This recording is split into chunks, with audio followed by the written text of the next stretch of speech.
Hi Aquarius, how are you? Welcome to Tarot. This is your weekly tarot reading, weekly tarot predictions for 14 June to 20 June. Your overall energies, overall look, your health, your career and your love life relationship. Let's see.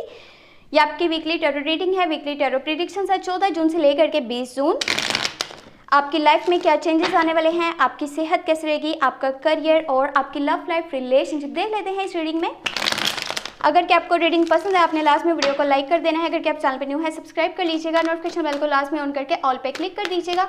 और अगर कि आप personal reading लेना चाहते हैं, WhatsApp पे या फिर ईमेल पे कॉन्टैक्ट कर सकते हैं। व्हाट्सएप और ईमेल आपको वीडियो के डिस्क्रिप्शन बॉक्स में और चैनल के अबाउट सेक्शन में मिल जाएंगे। एक बहुत ही इंपॉर्टेंट बात वो ये कि जून की monthly love tarot reading already upload हो चुकी है चैनल पे। आपने नहीं वॉच की, इस वीडियो को देखने के बाद लाजमी वॉच कर लीजिएगा। लिंक वीडियो के डिस्क्रिप्शन बॉक्स में भी मौजूद है और आप चाहें तो चैनल पे प्लेलिस्ट को भी चेक कर सकते हैं। ओके जी, देख लेते हैं ये हफ्ता आपके लिए क्या तब्दीलियाँ लेकर के आ रहा है, क्या चेंजेस आने वाले हैं आपकी लाइफ में। Okay, first you have the emperor, 6 of cups, then you have page of cups, the hermit, high priestess, the judgment and last you have 2 of cups.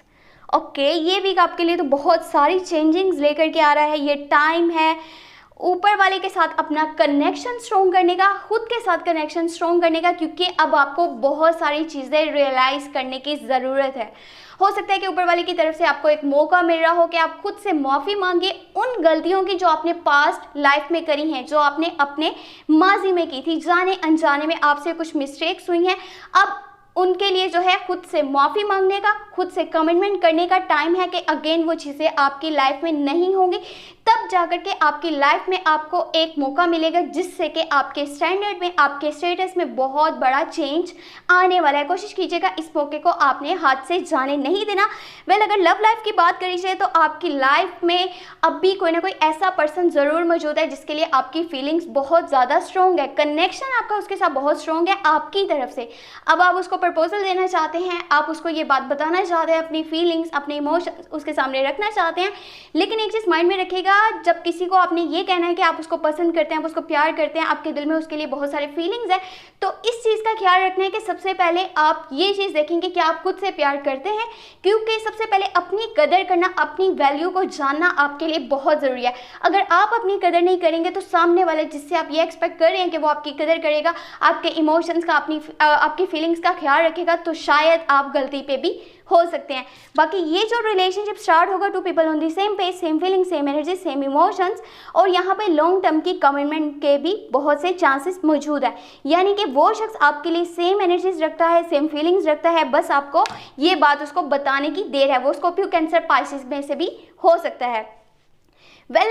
आपने लाइफ में बहुत सारे टफ टाइम्स देखे हैं, बहुत सारी स्ट्रगल की है, अभी तक बहुत हार्ड टाइम से आप गुजरे हैं। लेकिन देखिए, जो भी आपने गोल सेट करके रखे हैं, जो भी आपके ड्रीम्स हैं, वहाँ तक पहुँचने में वो रास्ता आपके लिए आसान नहीं है। बहुत सारे ऑब्स्टेकल्स आपको अभी भी फेस करने पड़ेंगे।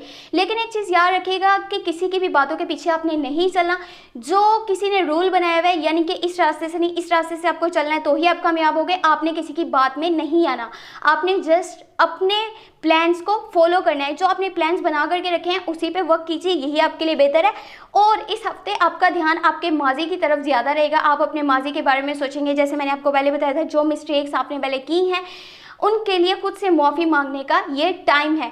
अब आपका ध्यान वहाँ पे जाएगा कि पास्ट में क्या हुआ था, क्या नहीं था हुआ, कौन इंसान आपके साथ ज़्यादा अटैच था, क्या फीलिंग्स है आपकी उनके लिए, क्या इमोशंस है, उसने आपके साथ कैसा किया, उसका क्या, यानी कि कोई भी आपने काम किया उसका कैसा रिजल्ट आपको मिला। हो सकता है ये चीज़ें आपको थोड़ा सा वर्ल्डली अफेयर से डिटैच भी कर दें। इस हफ्ते आपको ये लगेगा कि जैसे आप बिल्कुल अकेले से हैं, आप अपनी लाइफ में अकेले चल रहे हैं, कोई भी आपका साथ नहीं दे रहा, कोई भी आपके साथ नहीं खड़ा हुआ। कुछ इस तरह की आपकी एनर्जीज हो सकती हैं जिससे कि आपको बहुत ही ज़्यादा तन्हा महसूस हो सकता है। तो ऐसा कीजिएगा कि इतना दूर नहीं हो जाना वर्ल्डली अफेयर से, इतना डिटैच नहीं हो जाना कि आपके लिए वापसी मुश्किल हो जाए। बाकी चीज़ों को आप खुद से रियलाइज़ कर रहे होंगे, खुद से एनालाइज कर रहे होंगे, रिसर्च कर रहे होंगे, इन्वेस्टिगेट कर रहे होंगे। इससे ये होगा कि आपको झूठ और सच दोनों में फ़र्क करना बाआसानी आ जाएगा और आप अच्छे से समझ जाएंगे कि क्या रियलिटी है और क्या फेक है। बाकी कुछ प्लान्स हैं ऐसे जो आप बना रहे हैं अपनी लाइफ को लेकर के, नेक्स्ट स्टेप जो लेना चाहते हैं उसके बारे में किसी से कुछ भी डिस्कशन नहीं करें, चाहे वो फैमिली मेम्बर्स हों, चाहे वो फ्रेंड्स हों, चाहे वो कोई क्लोज वन है, कोई समवन है, आप किसी को भी इस बारे में नहीं बता रहे। और ये चीज़ आपके लिए बहुत ज़्यादा बेस्ट रहेगी, क्योंकि जब आप किसी को इन चीज़ों के बारे में नहीं बताएंगे कि आपका नेक्स्ट स्टेप क्या होने वाला है, नेक्स्ट मूव क्या होगा, आगे लाइफ को लेकर के आपके क्या प्लान्स हैं, तब आप का रास्ता आपके लिए बहुत ज़्यादा आसान हो जाएगा। ना कोई उस रास्ते में ऑब्स्टेकल्स पैदा करने की कोशिश करेगा, ना कोई आपके लिए रुकावट बनेगा, ना ही आपको कोई सेटबैक देखना पड़ेगा। तो ये चीज़ आपके लिए बेस्ट है। जो भी आप प्लान्स अब कर रहे हैं और किसी से शेयर नहीं करेंगे, ये बहुत ही अच्छा रहने वाला है। बाकी अभी देख लेते हैं एंजल की गाइडेंस आपके लिए क्या है, एंजल्स के मैसेजेस आपके लिए क्या है, ताकि हर चीज़ आपको बासानी समझ आ जाए और आप जो है ये चीज़ समझ जाएं कि ये जो हफ्ता आपके लिए कैसा होने वाला है। वेल यहाँ पे आपके पास है जस्टिस, क्वीन ऑफ सोर्ड्स है एंड स्ट्रेंथ है। देखें जो भी कर रहे हैं उसमें जल्दबाजी मत कीजिएगा, आप विदाउट एनी हेस्ट हर काम को कर सकते हैं, हर सिचुएशन को हैंडल कर सकते हैं।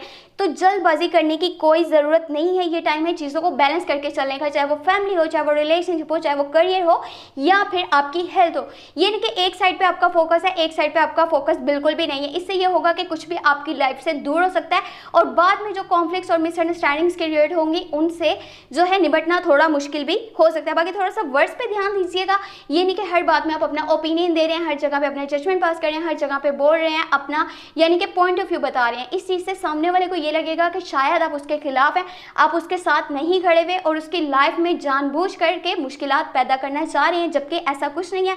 आप अपनी तरफ से उसको हेल्प करना चाह रहे हैं, लेकिन सामने वाले को ये लग सकता है कि आप उसके खिलाफ हैं, आप उसके अगेंस्ट जा रहे हैं। तो ये चीज़ माइंड में रखिएगा। बाकी अगर आपको रीडिंग पसंद है, आपने लास्ट में वीडियो को लाइक कर देना है, करके आप चैनल पे न्यू है सब्सक्राइब कर लीजिएगा, नोटिफिकेशन बेल को लास्ट में ऑन करके ऑल पे क्लिक कर दीजिएगा। अपना बहुत सारा ख्याल रखिएगा। और जून की लव रीडिंग आपने लास्ट में वॉच कर लेनी है। इस वीडियो के डिस्क्रिप्शन बॉक्स में लिंक आपको मिल जाएगा, आप चाहें तो चैनल पे भी प्लेलिस्ट को चेक कर सकते हैं।